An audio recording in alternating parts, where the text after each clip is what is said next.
Hello बच्चों, welcome back to my YouTube channel. आज हम ये वीडियो में डिस्कशन करेंगे क्लास 10th का मैथ का जो न्यू एनसीईआरटी बुक का चैप्टर नंबर 8 जो कि इंट्रोडक्शन टू ट्रिगोनोमेट्रिक, उनका जो एक्सरसाइज 8.1, 8.2 एंड 8.3 3 एक्सरसाइज है। अभी 8.2 का क्वेश्चन नंबर 4 हम ये वीडियो में डिस्कशन करेंगे। उससे पहले मेरा वो 1 नंबर, 2 नंबर और 3 नंबर का वीडियो मैंने अपलोड कर दिया है, और उससे पहले भी एक्सरसाइज 8.1 भी मैंने अपलोड कर दिया। मेरा चैनल विजिट करके आप देख सकते हो। आज ये वीडियो में हम डिस्कशन करेंगे क्वेश्चन नंबर 4, एक्सरसाइज आपका 8.2। बुक्स देख सकते हैं बच्चों, पास में बुक रखोगे तो आसान रहेगा समझने के लिए। ओके, तो यहाँ पे ये बोल रहा है, शॉर्ट टाइप क्वेश्चन है। यहाँ पे बोल रहा है कि क्वेश्चन नंबर 4 यहाँ पे देख पा रहे हो, state whether the following are true और फॉल्स। ट्रू और फॉल्स आपको बताना है, जो भी आपका स्टेटमेंट दिया गया है। ओके, तो यहाँ पे जस्टिफाई योर आंसर, आपको आंसर, सपोज आप फॉल्स लिख रहे हो या ट्रू लिख रहे हो, उसको जस्टिफाई करो, क्यों ट्रू और क्यों फॉल्स, आपको समझाना है। ओके, यहाँ पे क्वेश्चन आई से लेके भी तक है, 5 सब क्वेश्चन है, I, 2I, 3I, IV and V। Okay, I बोल रहा है sine A plus B equal sine A plus sine B. Next second I बोल रहा है the value of sine theta increases as theta increases.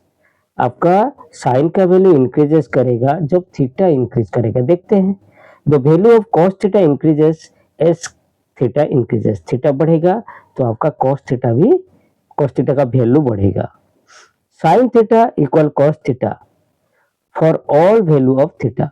Value को मतलब cos theta और sine theta बोल रहा है इक्वल है, थीटा जो भी हो ये दोनों थीटा समान है। देखते हैं, मैं समझाता हूँ नोट में। अच्छा, भी बोल रहा है cot A is not defined for A equal 0। मतलब ए मतलब ये एंगल जो है 0 डिग्री होगा, तो ये cot A not defined. Okay, मैं 1 बाय 1 आपको समझाता हूँ, ध्यान से सुनिए, बहुत इजी है। ओके, मैं नोट में बना के ऑलरेडी रखा हूँ आपके लिए, मैं तुरंत बता देता हूँ। ओके, चलिए हम नोट में समझते हैं। यहाँ पे बच्चों देख रहे हो, तो क्वेश्चन नंबर 1 मतलब आई जो बोल रहा है, क्या बोल रहा है, ये हमारा क्वेश्चन था जो कि मैं पहले लिखा हूँ, sign A plus B equal sine A plus sine B. ये बोल रहा है कि फॉल्स है। हम एक्चुअली ये फॉल्स है, क्यों ना, कोई भी एंगल हम पकड़ के रखे ए और बी को, हम एक एंगल पकड़ के हम देखते हैं, क्योंकि हमको जो सब थीटा का वैल्यू पता है कि टेबल में आपको पता है। ओके, तो इसमें हम क्या करेंगे ना, लेट ए को 60 डिग्री पकड़ेंगे एंड बी को हम करेंगे 30 डिग्री। ओके, अभी क्या करेंगे ना, LHS और राइट हैंड साइड हम लेंगे और हम प्रूव करते हैं उसका समान है क्या, हम देखते हैं। अभी साइन ए प्लस बी बोल रहा है, यहाँ पे साइन ए प्लस बी ने ए की जगह में ए का वैल्यू और बी की जगह में बी का वैल्यू डाल दीजिए। Sign A plus B 60 plus 30, यहाँ पे मैं 60 लिया 30 लिया, समझ पा रहे हो, 60 और 30, तो इसका मतलब क्या हो जाएगा, 60 प्लस 30 हो गया, तो ये क्या 60 30 90 हो गया, साइन 90। साइन 90 का वैल्यू कितना है, 1 है। आपको पता है वैल्यू, आपको बुक्स में एक चार्ट है, मैं बार बार बोला था आपको ये चेक करने के लिए। ये वैल्यू देख पा रहे हो आपका साइन, ओके, साइन 90 का वैल्यू क्या है, 1 है।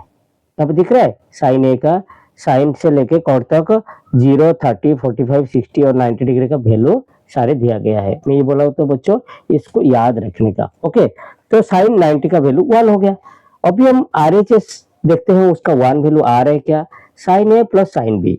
साइन ए मतलब साइन 60 डिग्री है का, बी को हम 30 डिग्री पकड़े थे, तो साइन 60 का वैल्यू और साइन 30 का वैल्यू में जो आपको टेबल दिखाया, जो वैल्यू का टेबल, तो वहां से आप देखोगे साइन 60 का वैल्यू है √3/2 है और साइन 30 का वैल्यू है 1/2। उसको ऐड करो तो ये आंसर आपका आ रहा है। तो ये आपका राइट हैंड साइड और लेफ्ट हैंड साइड समान नहीं हुआ, यहाँ पे हमको इक्वल बोला था, तो ये समान नहीं हो रहा है, इट मीन्स ये आपका फॉल्स है। Okay, hence LHS and right hand not equal, इसके लिए ये फॉल्स है। समझ गए, अब जस्टिफाई कर दिया आंसर क्यों फॉल्स है, हम प्रूव करके दिखा दिए। नेक्स्ट सेकंड क्वेश्चन बच्चों, ये बोल रहा है the value of sine theta, बहुत इजी है बच्चों, ध्यान से और लिखने का तरीका सीखो। Okay, the value of sine theta increases as theta increases. आपका थीटा मतलब एंगल आपका बढ़ते रहेगा तो ये साइन थीटा का भी वैल्यू बढ़ता रहेगा। मैं इजीली एक बताता हूँ, आपका ये वैल्यू का चार्ट, साइन का वैल्यू का चार्ट आप देख पा रहे हो। तो यहाँ पे 0 डिग्री, 30 डिग्री, 45 डिग्री, यहाँ पे क्या हो रहा है बच्चों ना, थीटा का वैल्यू इंक्रीज हो रहा है। पहला 0, नेक्स्ट आपका 30, नेक्स्ट 45। यहाँ पे साइन क्या हो रहा है, वैल्यू बढ़ रहा है या घट रहा है? यहाँ पे 0 है, यहाँ पे 1 है, 0, उसके बाद 1/2, धीरे धीरे ग्रेजुअली बढ़ बढ़ के 1 हुआ। ओके, तो इट मीन्स ये टेबल का आप वी नो, ये टेबल को आप दिखा दीजिए, क्योंकि साइन थीटा का 0 का वैल्यू 0, 30 डिग्री का 1/2, 45 का 1/√2, ये √3/2 और 90 का 1। तो यहाँ पे 0 से 1 इंक्रीज हो रहा है। तो हेंस यहाँ पे लिख सकते हो the value of sine theta increases as theta increases.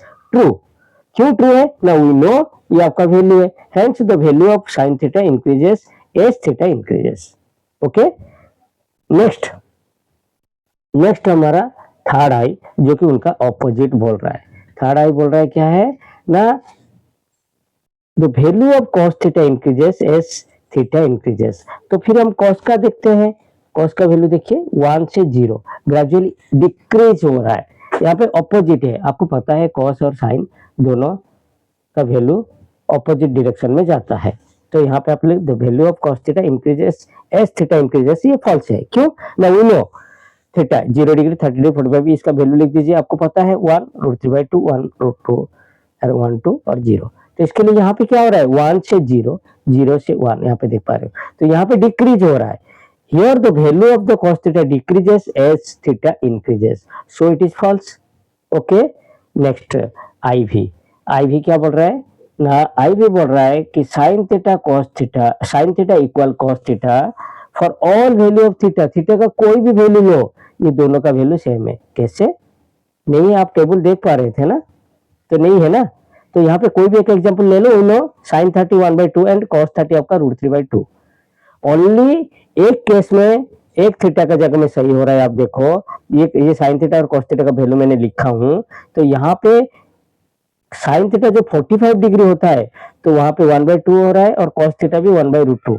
Sign 45 degree 1/√2, ये 1/√2, ये दोनों सेम हो रहा है। बट वो बोल रहे ऑलवेज ऑल वैल्यू बोल दिया, तो ऑल वैल्यू के लिए नहीं है। यहाँ पे 45 डिग्री के टाइम में दोनों का वैल्यू सेम होता है, लेकिन दूसरा टाइम में सेम नहीं होता है। इसके लिए हम लिख सकते हैं कि ये फॉल्स है, वी नो।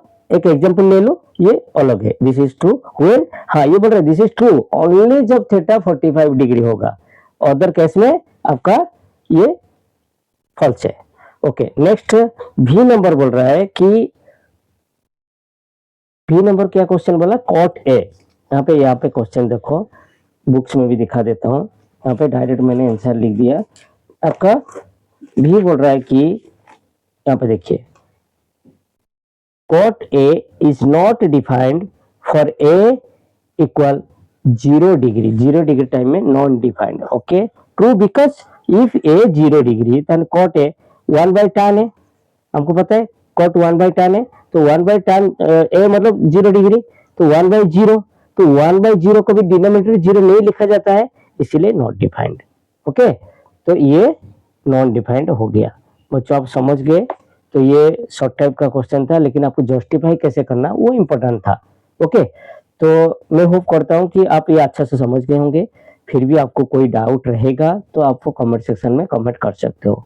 और कंप्लीट 10th क्लास का मैथमेटिक्स का जानकारी लेना है, या आपको कोई भी क्वेश्चन का डाउट चैप्टर में, कोई भी चैप्टर का कोई भी क्वेश्चन डाउट है, तो आप ये चैनल को विजिट करके देख सकते हो।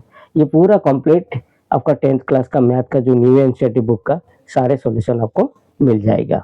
ओके बच्चों, और आपको ये वीडियो अच्छा लगा तो प्लीज लाइक कर दीजिए, और आप लोग का दोस्त लोग के साथ शेयर कर दीजिए, और जो बच्चे नए हो प्लीज सब्सक्राइब माय चैनल। मिलते हैं नेक्स्ट वीडियो में। जय हिंद।